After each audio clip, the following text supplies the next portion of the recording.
আজিৰ তাৰিখত আমি যিবিলাক কথা ৰাইজৰ মঞ্চত আলোচনা কৰিছো যে অসমৰ ৩৩ লাখ পঞ্জীভূত নিবনুৱাৰ ভৱিষ্যত কি হ'ব, এইটো আমাৰ কাৰণে প্ৰকাণ্ড জ্বলন্ত সমস্যা।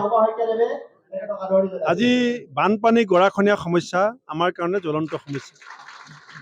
চাহ শ্ৰমিকৰ মজুৰি বৃদ্ধিৰ বিষয়টো আমাৰ কাৰণে জ্বলন্ত সমস্যা। আৰু বিজেপিৰ কাৰণে জ্বলন্ত সমস্যা হৈছে ভূপেন বৰা। বিজেপিৰ কাৰণে, অসমৰ মুখ্যমন্ত্ৰীৰ কাৰণে, বিজেপি দলটোৰ কাৰণে একমাত্ৰ জ্বলন্ত সমস্যাটোৰ নাম হৈছে ভূপেন বৰা। আমি বিচাৰিছো যে এই ইলেকশ্যনত মীমাংসা হওক যে অসম চুক্তিৰ ৫ নং ৬ নং দফা ৰূপায়িত কিয় নহ'ল। আমি বিচাৰিছো যে অসমৰ ৰাস্তাত ২৭খন টোলগেট কিয় বনোৱা হ'ল, ইয়াৰ উত্তৰ লাগে।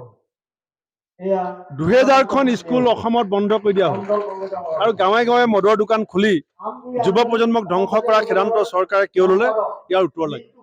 কিন্তু বিজেপিৰ কাৰণে সেইটো সমস্যা নহয়। বিজেপিৰ কাৰণে মূল সমস্যাটো হৈছে ভূপেন বৰা। কাৰণ দেখিছে তেওঁলোকে যে আমি ৰাইজৰ কণ্ঠ হ'বলৈ চেষ্টা কৰিছোঁ, আমি ৰাইজৰ মনৰ কথাবিলাক ক'বলৈ চেষ্টা কৰিছোঁ। সেইকাৰণে তেওঁলোকৰ পেংলাই, তেওঁলোকৰ উপলুঙা, তেওঁলোকৰ তুচ্ছতাচ্ছিল্য ৰাইজে পাহৰি যোৱা নাই, ৰাইজে বুজি নোপোৱাকৈ থকা নাই। আজি ৰাতিখন তেওঁলোকে কয় খিলঞ্জীয়াৰ কথা। ইয়াত আপোনালোকে কেমেৰা ঘূৰাই পেলাই অসমৰ চৰকাৰক দেখুৱাব যে ইয়াত খিলঞ্জীয়া আহিছে নে কোন আহিছে।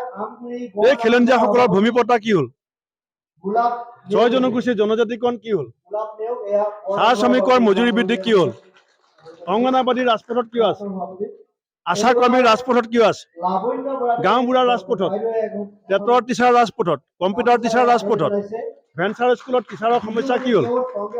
এই কথাবিলাক যেতিয়া মই কৈ আছো, এতিয়া বিজেপিৰ কাৰণে মূল সমস্যা, জ্বলন্ত সমস্যা ভূপেন বৰা। এই কথাখিনি ৰাইজে বুজি আছে।